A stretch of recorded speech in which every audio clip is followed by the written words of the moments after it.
President Obama will speak to the nation about Afghanistan tonight, but in Congress there's now deep division over the American military mission in Libya. Senators John McCain and John Kerry introduced a bipartisan resolution that would give the president the green light to continue operations in Libya. But the House of Representatives is considering a resolution pursuant to the War Powers Act, which would call on the president to remove US forces from Libya unless sanctioned by Congress. All this as the Italian foreign minister has broken ranks with NATO and called for an end to hostilities.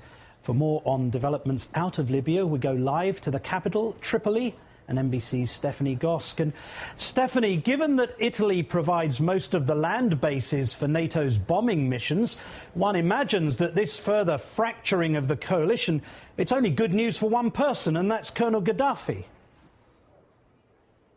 It certainly is, Martin, and we actually had the opportunity to ask the Prime Minister, al-Mahmoudi, that question about Fatini, and he sort of smiled and was a bit dismissive of it. He said that it's been a very long time since he's spoken to the Foreign Minister and that he considers him a friend. He said he welcomes his calls for a ceasefire, but he almost laughed when I asked him the question. It was part of an event today that just a few members of the press were taken to. The Prime Minister has a meeting every week with his ministers. Today he came out and told us that they are in the process of writing up a constitution. The country's been working on one, he says, since 2005, but there were some unspecified hang-ups, he told us. They're also going to restructure the judicial system, the educational system, as well as the entire economy. He was basically talking about the restructuring of this entire country, leaving some of us wondering if he's actually in the same country that we've been trying to cover for the last few months. It was almost a surreal experience. He said that he wanted to reach out to the rebels in the east, his brothers. They should come to the table and negotiate. This also interesting because when we go out on events, oftentimes people will pull us aside and say that they are afraid of talking against this government and opposing it in any way because they fear they're going to be arrested. Martin? Now, going back to this Italian foreign minister, some Western nations have actually pointed out that the Italians seem more worried about losing an important trading partner if Gaddafi falls, as opposed to being concerned about the humanitarian crisis if he stays in power. Do you get the impression that the Italians are secretly supporting this lunatic leader?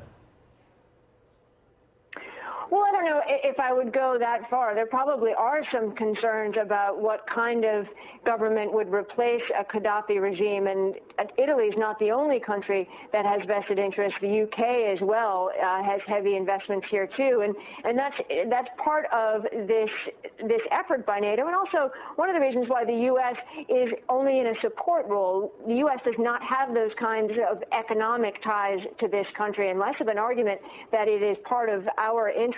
But certainly in Italy's case, it is, and it would be very distressing for NATO and other Western leaders to see Italy reach out a hand to the Gaddafi regime, only making his position in this country even stronger. Martin? What is the latest on the fighting itself? Do you know if the rebels themselves have made any key gains in recent days?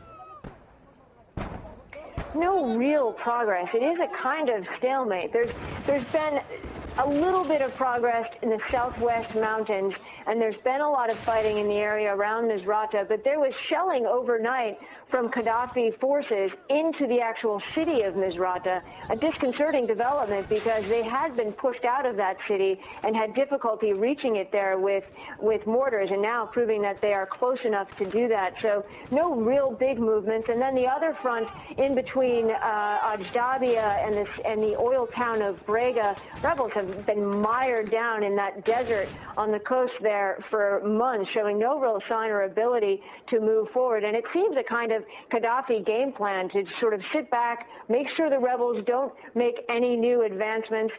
They aren't being particularly harmed at this point, it seems, by the NATO bombings. They're just sort of sitting here waiting to see what happens. Martin? NBC's Stephanie Gosk, as ever, thank you so much, and you stay safe.